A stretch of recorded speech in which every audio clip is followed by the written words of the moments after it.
You know what? This will look great on a graphing calculator.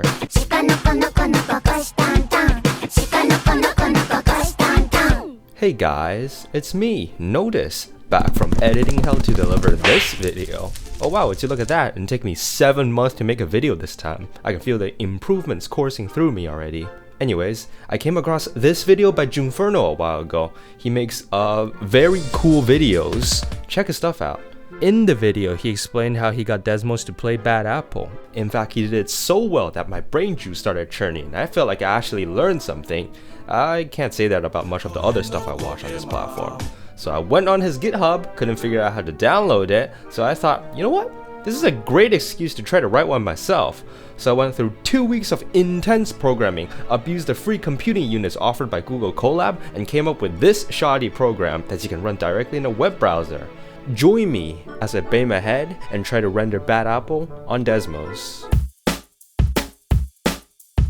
When I was in high school, we used to have to get one of these TI-84s for the math classes, and most people used them since they were allowed on the big standardized tests, and it was like the only calculator the teachers knew how to use.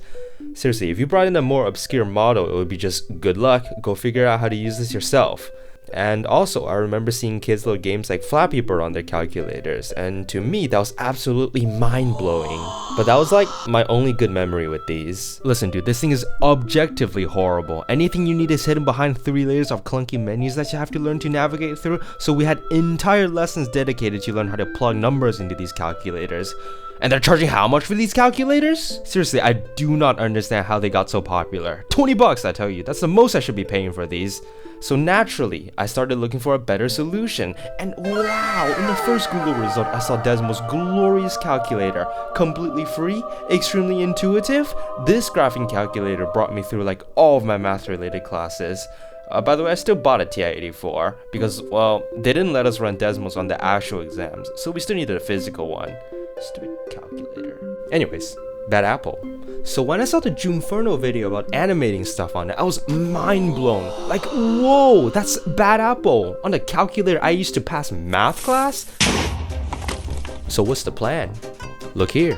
We'll follow the explanations he laid out in the video. We'll get an MP4 file, turn each image into a PNG, feed it into a tool called potrace, somehow display that on Desmos, and finally take screenshots of each frame and stitch it into a video. Let us begin. I'm going to be using Google Colab. It can set up these notebooks in your Google Drive that allows you to write Python code in these blocks, borrow a computing unit from Google, run your code blocks, and bam, you get outputs directly in the browser. It's usually used for machine learning and data analytics, but I would argue rendering bad apples is considered data analytics, so it's fine. I like it because running everything directly on a website is a lot less headaches, and the best part is that you can use Google Drive to get files directly in and out of it. Super intuitive and easy to use. And next, we just have to code it. So, all we need to do is to grab the MP4 file we're working with, upload it onto Google Drive, and tell Colab, hey, go fetch that video. And that's it. Very simple. Seriously, this is the only reason why I'm using this website. Abusing Google's computational resources is just a side effect.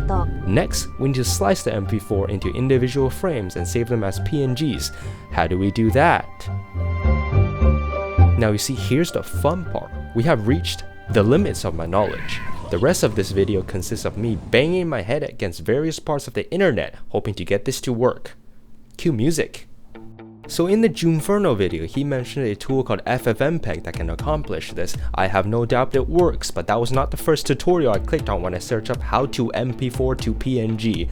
So we'll be using this other tool instead. Here, introducing OpenCV. It's open, it computers, and it visions.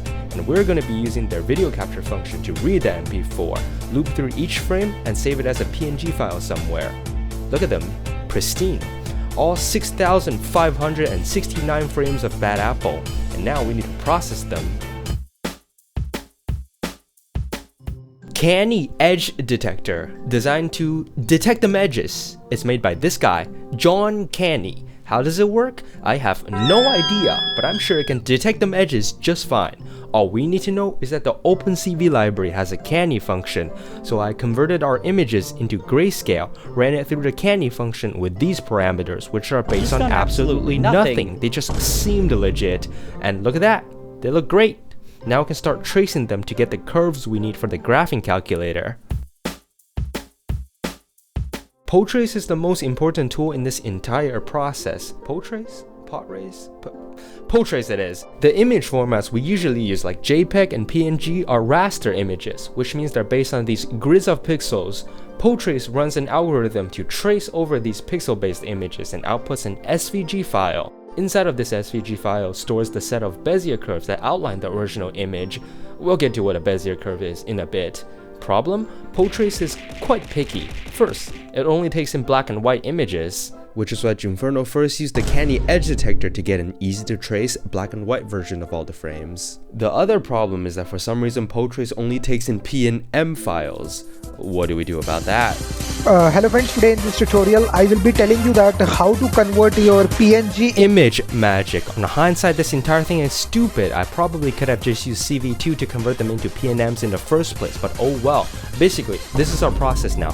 We'll run each of our canny edge detected images through image magic to turn them into PNM files, and then Potrace will be happy taking them.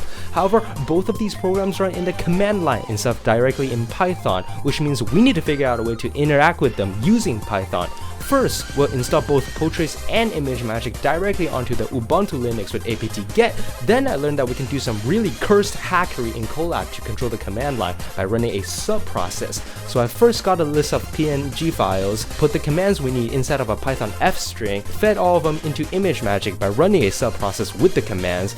Now we have 6,569 PNM files. Then I shoved all the PNM files into Potrace with a similar method to get all the frames we need as SVG files. If all of this sounds ridiculously complicated, it's really not that complicated, don't worry, I'm just bad at explaining things. Go read the code, I just did the same thing twice. But now, stored inside of these SVG files are all the curves we need to finally graph things. Nice! What's next? From there, all you have to do is create some front-end script. Front what? This is the moment I realized I am on my own for this last part. Anyways, all we need to do is to extract the data from the SVG file and somehow display that onto Desmos. I got this. Desmos has their own API, which is code that allows me to interface with their website to do important things like adding equations to it. We need to somehow figure out how to get these equations from the SVG file. Alright, this chapter is going to be pretty technical, so bear with me for a second. We're going to need some good music for this. Check out this channel. It's all just cat synth covers. Isn't that amazing? Anyways, let's continue. Let's dissect one of these SVG files Potrace gave us. If we open it in a random browser and view page source, we can see the HTML code it's made out of. The most important part for our purposes right now are these path tags. They determine where the curves are drawn. But right now they just look like a bunch of numbers with occasionally maybe a few letters in between. How do we read these? Okay, let's use one of our paths as an example. I ran it through ChatGPT to separate each command out, but these are still essentially the same thing. We can see that each command is made out of this letter on the left and a set of numbers on the right. There are 3 commands we need to worry about: M, L, and C. Imagine a cursor and a 2D plot. The M or move command will bring that cursor to this point. The L or line command will draw a line from where that cursor is to this point. Capital L means absolute coordinates, lowercase means relative. Now we can draw lines. The C command is the most important one. It will draw a Bezier curve. Now, Freya Homer has a fantastic video on them, but we aren't going to go too in depth, so here's a quick explanation. Imagine 2 points, add a slider that slides between them. Now, this is a linear Bezier curve. If we add another point and add a slider to that too, then we can bridge these 2 sliders with another line. Look, we can draw curves now. Add another point for more control, and now we can draw basically anything with enough of them. Our SVG drawings are made out of a bunch of these 4-point Bezier curves. This is their equation. Now let's go back to the curve command. It has 3 pairs of points next to it, 2 control points and the end point. The other point we need is the starting position, so wherever the cursor ends up from the last command. Now we have the 4 points we need and the equation to graph it. How do we graph these functions? They come in pairs of x-y coordinates, so we can't really just plug numbers into variables like a usual graph. Well, we'll split the function into the x part and the y part. The x part of the points will go in the first equation, and the y part goes to the second. Now, for Desmos, if we put the 2 equations together like a pair of points and put parentheses around it, it actually graphs it. We did it! Now, for every frame, if we go into each of their path tags, go through each command, then we can turn these commands into equations that can be displayed nicely on Desmos. Got it? Now come here. Let's go back to Python. Oh goodness, what do I do with this? I found a library called SVG Path Tools. It has a function called SVG2Paths, which can help us easily decipher this into this. Look, there's all the points we need. Now there are more intelligent ways of doing this, but I can't at this point. So I directly grab the points we need via string comprehension. Look, lines have 2 points to graph, cubic Beziers have 4 points to graph, and that's it. These are the only 2 types of curves and lines I saw, so it's probably fine. Now with these lines, I can craft an expression that Desmos will be happy taking in Python, and look, if I copy this string and paste it into Desmos, it graphs it no problem. So how do we automate this? Because remember, we have like a lot of frames and a lot of equations for each frame to graph. Fear not, I googled for a solution. PyDesmos is a Python library that interfaces with Desmos, except it doesn't work. Now this might be a skill issue on my part, but I don't know, my soul hurts at this point. But all it's doing is generating an HTML file with all the data we need from Python and displaying that. I didn't even know you can do that in Python. Now this probably means we can generate our own HTML file that actually works. Alright, it's time to HTML all over the place. Music. HTML has tags. One of them is the script tag. Whatever you run inside of this tag, it runs as JavaScript. And now on the Desmos website, they provided instructions for setting up the basics to connect your code to their website. And here's the fun part. Observe. First, Colab can display HTML like this, but it only works for one-liners because the code on the new line isn't technically a part of this anymore. But HTML and JavaScript doesn't really care if I compress everything into one line. Solution? Yes, longest code. There are probably less cursed ways of doing this, but this brings me happiness. And now we have working HTML code that displays the entire website. And in the documentation we can find this function, setExpression. This is what allows us to graph our equations. And with these we have all the information we need. Here's what we need to do in Python now. We will make a template HTML to display Desmos. Now, every time we need to add a new equation, we'll simply append that function under here. Oh, what's that? We have thousands of equations to graph?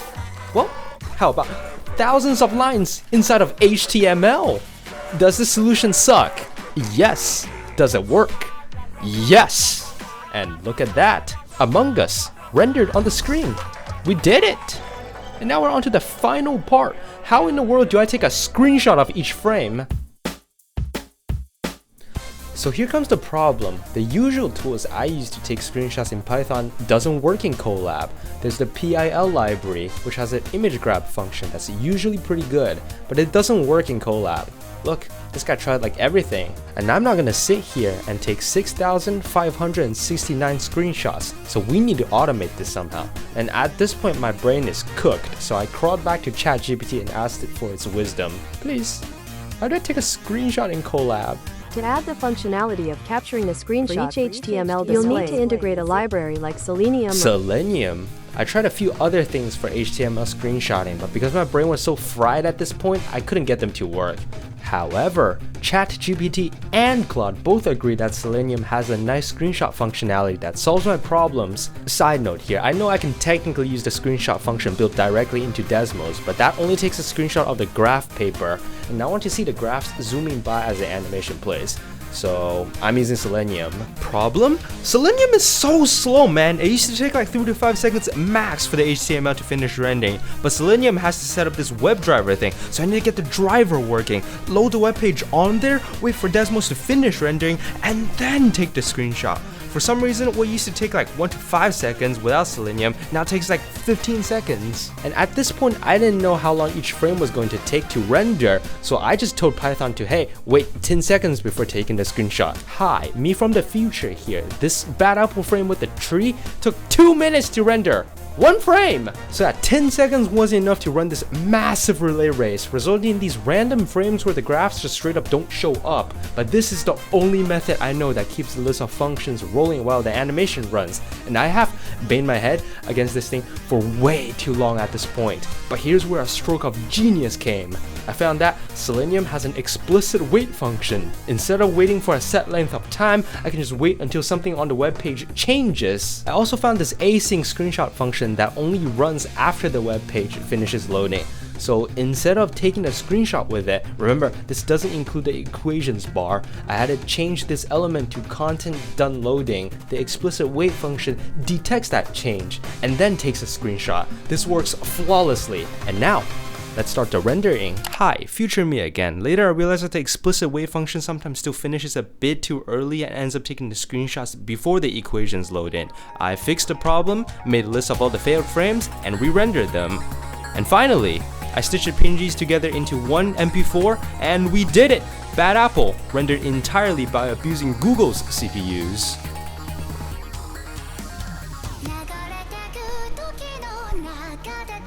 You know, when I was rendering this, I thought about setting all the colors to Desmos Blue or Desmos Green or something like that, but I think these randomly flashing colors are pretty great as well. And as per last time, I'll put the complete version in a separate video on this channel, so go watch that and drop a like, please. But for now, we're done. We did it! Second big video, done! This one only took me like less than 2 months. Let's go! Oh, I bit my tongue. I think I did better than last time. Go watch that video and compare. I haven't written a lot of Python code before this, but Python is the first coding language I started with, so this video means quite a bit to me. And also, it only took me like 2 weeks of actual programming for this. I have never completed a project this fast before. Anyways, thank you for somehow coming across this video and watching all the way to the end. Go to the Google Colab link. You can point and laugh at my code over there. And I'll eventually figure out how to use GitHub properly. So yeah, I hope I get to make more random projects on this channel. Until next time, I've been Notice. Bye.